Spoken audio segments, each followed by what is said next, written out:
it's Monday. Welcome to Grace for Today. We're delighted you're able to join us. Today we're going to be talking about the power of looking unto Jesus. If you've been enjoying these episodes, then please subscribe to us on our YouTube channel. You can hit the bell icon to receive notifications, or like us on our Facebook page. That way you're just kept up to date with any material that we're producing. We're looking this morning at a verse from 2 Corinthians 3:18. Again, this is one of my favourite verses. I feel like I say that about all of the verses, but this is one that's really impacted me over the years because it brought real understanding about the Lord's love for me. And it's these verses: we all, with unveiled face, beholding as in a mirror the glory of the Lord, are being transformed into the same image from glory to glory, just as by the Spirit of the Lord. That's in 2 Corinthians 3 verse 18. I know in my early Christian years I used to think about becoming more Christ-like, and I would have read lots about, wanting to follow Jesus and be a good follower of Jesus, and I really used to feel like, I need to really understand who Jesus is and what he's like so that I can become more like him. And to be honest, it felt like a whole lot of effort, and I never felt like I was doing very well at it. And I used to sort of read lots about how to be holy, and I looked a lot at my behaviour and just always felt like I was falling short, and to be honest felt like I was a bit of a failure. But then I realised, actually, from reading these verses, that it's actually the Lord's work. It's his work, that he's the one that transforms us. He's the one that makes us more like him. We can't do it in and of ourselves. It's impossible. It's just hard work, and we'll always end up coming up short. But that's not what he requires of us. What he requires of us is for us to keep our eyes on him.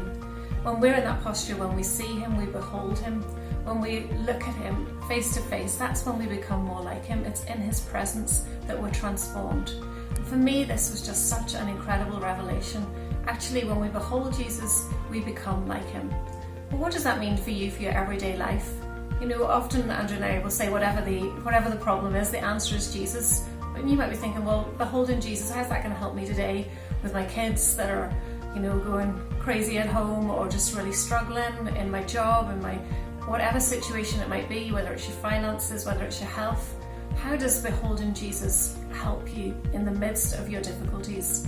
We're just going to look today at the example of Peter, and remember how he was on the boat with the disciples, and they were in the middle of a storm, literally, it was actual real storm. The waves were crashing in on them, and they were all in a panic. And then he looked up, and they saw Jesus walking towards them. In the middle of the storm, Jesus was walking on top of the water. He was above the storm. The storm wasn't affecting him. And that's when he called out, and Peter called out to him, and Jesus said, "Come." And Peter had to make a decision. Can I get out of this boat? Can I copy? Can I be like Jesus? But he fixed his eyes on Jesus and was able to walk on the water.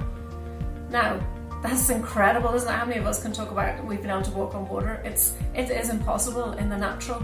But Jesus has called us to live supernatural lives. He doesn't want the storms of this life to overwhelm us. He wants us to recognise that he's there right in the middle of it. And when we fix our eyes on him, we will overcome. Those storms won't overcome us, but we will overcome the storms. And we see with Peter, as soon as he took his eyes off Jesus, as soon as he noticed the wind and the waves, it says, and he got distracted by all of that, he began to sink, and he cries out to Jesus for help. And we see how Jesus just stretches out his hand and rescues him. But what we need to realise is that we don't need to panic. When we've got our eyes on Jesus, he's in control. He's the one taking care of us, and we will do those impossible things. And with Peter, if there was no wind or no waves, he still wouldn't have been able to walk on water. The thing is just still impossible. But he got distracted, and his attention was taken away from the Lord. And I just want us to think this morning about how God is the one transforming us as we are looking at Jesus, as we are meditating on his goodness, on his love, on just his perfection and his beauty. As we remember that as he is, so are we in this world, then we can be overcomers, we can be victorious. We don't need to worry about troubles or difficulties that are coming our way, because Jesus is there right with us. He's there, and he can help us do the impossible. So be encouraged today that the Lord loves you, that he is taking care of it, that he is producing that fruit in your life. It's not about your behaviour and you getting everything right, but as you look at him, he's transforming you. And I love the part from glory to glory.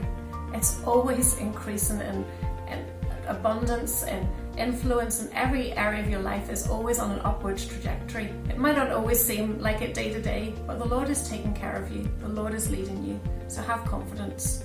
So we're going to finish this morning by taking communion. And let's just remember again what the Lord's done for us. How his body was broken for us that we could be whole. So Jesus, we thank you, Jesus, that whatever we're facing today, you're there with us in the midst of it. And Jesus, you help us to overcome in every situation. Thank you, Lord. And Jesus, we receive your blood today, your blood that was shed for us, for the forgiveness of all our sins. There's nothing today that separates us from receiving from you because of what you've done, Lord. So that's it for today. Pray that you're encouraged, pray that you're blessed, and that you have a great day.